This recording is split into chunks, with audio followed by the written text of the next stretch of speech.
नमस्कार।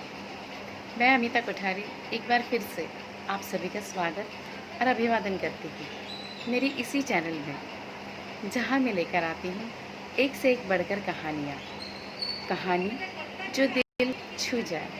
इस श्रृंखला के अंतर्गत आज की हमारी जो कहानी है उसका शीर्षक है स्वाभिमान, और ये कहानी हमें भेजी है घाटकोपर से प्रतिभा जी ने। शाम का समय है, करीब 7 साढ़े 7 बजे होंगे। दृश्य है एक होटल का। मैं अपनी मेज़ पर चाय की चुस्की लेता हुआ मोबाइल पर नज़रें गड़ाए हुए बैठा था, कुछ देख रहा था। मेरे ठीक सामने के टेबल पर एक 30-35 साल का आदमी आया, छोटी सी 10-12 साल की लड़की को लेकर के। कुछ अजीब लग रहा था। मेरा ध्यान मोबाइल से हटकर अब उन दोनों पर जा ठहरा। वो आदमी मैला कुचेला शर्ट पहने हुए था, जिसके 2-3 बटन भी गायब थे। वैसे ही मेली कुचेली फटी हुई सी पैंट पहने हुए था। शायद मजदूर था। साथ में बड़ी ही प्यारी बेटी बैठी थी। 8-10 साल की बच्ची ने जो फ्रॉक पहना था, कुछ धुला हुआ सा साफ सुथरा लग रहा था। अपने बालों में मोगरे की वेनी डाले हुए उसने अपने केश की सज्जा बहुत अच्छे से की थी, बहुत प्यारी दिख रही थी। मैं ध्यान से उन दोनों को देखने लगा। मुझे उन दोनों में रस पड़ने लगा। उनकी बातों को सुनने की कोशिश की। वो लड़की शायद पहली बार होटल आई होगी, इतनी बड़ी होटल में। अपनी बड़ी बड़ी आंखों से चारों ओर देख रही थी। सर पे घूमता हुआ बड़ा सा पंखा जो उसके ऊपर ठंडी ठंडी हवा की बौछार कर रहा था, बैठने के लिए नरम नरम सोफा। वो बहुत खुश थी, आज मानो जैसे उसके आनंद की सीमा रेखा पे थी।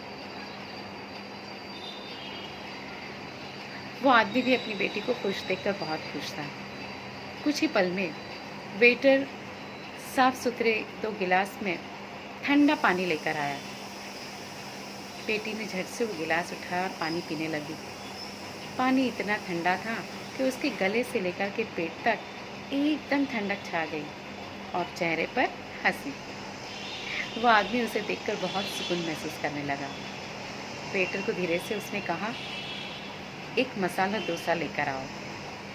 बेटी और खिल गई, खुश हो गई, और कभी वेटर को तो कभी बड़ी बड़ी आंखों से अपने पापा को देखने लगी।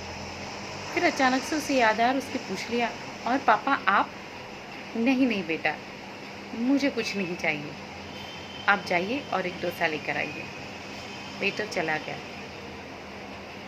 बेटी अभी भी कुतूहलवश सब और देख रही थी। चारों ओर उसकी नज़रें होटल में घूम रही थी। तभी फ़ोन बजा। अपनी आजकल की लैंग्वेज में डब्बा फ़ोन था। उसने फ़ोन उठाया। सामने शायद उसका कोई मित्र था। वो खुशी खुशी बधाई देने लगा। हाँ हाँ, होटल में आया हूँ। आज मेरी बेटी का रिज़ल्ट निकला है ना, अव्वल नंबर पर आई है। और आज मेरी बेटी का हैप्पी बर्थडे भी है। मैंने उसे वादा किया था, अगर स्कूल में फर्स्ट आओगी तो बड़ी होटल में तुझे मैं डोसा खिलाने ले जाऊंगा। बस इसीलिए लेकर आया हूँ। कुछ पल के लिए चुप्पी रही। सामने से शायद उसका फ्रेंड कुछ पूछ रहा था। अरे नहीं नहीं, 2 नहीं, 1 ही डोसा मंगवाया है। मेरे लिए तो डोसा बहुत महंगा है ना, 2 डोसा कैसे मंगवाता? मेरे लिए घर पे दाल चावल बने हैं, मैं घर जाके वही खा लूँगा। बस बेटी खुशी खुशी खा ले। मैंने उनकी बात सुनी। चाय की चुस्की भरते हुए मेरे होठ जल गए और मैं अपनी तंद्रा से जाग उठा। मेरी आंखों में पानी आ गया। अपनी चाय ख़त्म करके मैं गल्ले पर पैसा चुकाने गया। गल्ले पर बैठे मैनेजर को मैंने कहा, चाय और डोसा दोनों के पैसे ले लो, और एक काम करना, एक और डोसा और चाय उस टेबल पे भी भेज दो। अगर बिल के लिए पूछे तो कह देना कि मैंने आपकी बात सुनी थी, आज आपकी बेटी का बर्थडे है ना, तो ये डोसा और चाय हमारी ओर से। पर सुनो, मुफ्त शब्द मत बोलना। मैं नहीं चाहता कि एक स्वाभिमान पिता के स्वाभिमान को ठेस पहुँचे। इतना कहकर मैं होटल के बाहर दरवाजे के पीछे खड़ा हो गया। वेटर ने जब दूसरा डोसा और चाय टेबल पर रखा तो वो जो मज़दूर था वो बहुत डर गया और तुरंत पड़ा, अरे नहीं नहीं, मैंने तो सिर्फ एक ही डोसा ऑर्डर किया था, मुझे ये नहीं चाहिए।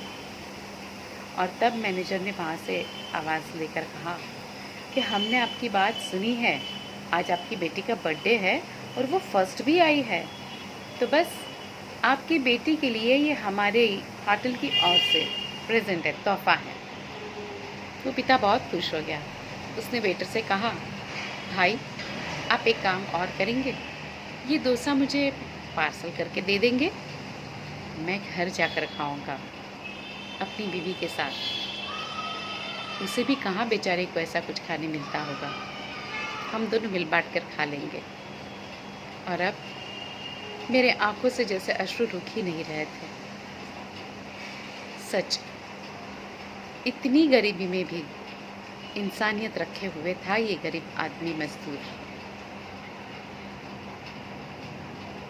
एक पिता चाहे गरीब हो या श्रीमंत, अपने बच्चों के चेहरे पर खुशी लाने की हमेशा भरकस प्रयत्न और प्रयास किए रहता है। हम भी ईश्वर का दिया अगर हमारे पास है और किसी बच्चे की मुस्कान हम ला सकते हैं, या ऐसे ही किसी स्वाभिमान पिता के स्वाभिमान को बचाने की अगर हम कोशिश कर सकते हैं तो ज़रूर करना चाहिए। उम्मीद रखती हूँ आज की ये कहानी स्वाभिमान आपको पसंद आई होगी। तो फिर से यही मिलेंगे मेरे इसी चैनल पर, जहाँ मैं लेकर आती हूँ कहानी जो दिल छू जाए। अगर आपके पास भी ऐसी कोई कहानियाँ हैं, आप भी ऐसा कुछ लिखते हैं या मौलिक विचार है, तो मुझ तक अवश्य पहुँचाइएगा। मैं मेरी इसी चैनल पर इस श्रृंखला में उस कहानी को अवश्य शामिल करूँगी। मेरा ईमेल आईडी है amitakothari71@gmail.com। Thank you. Goodbye. Stay healthy, stay happy forever.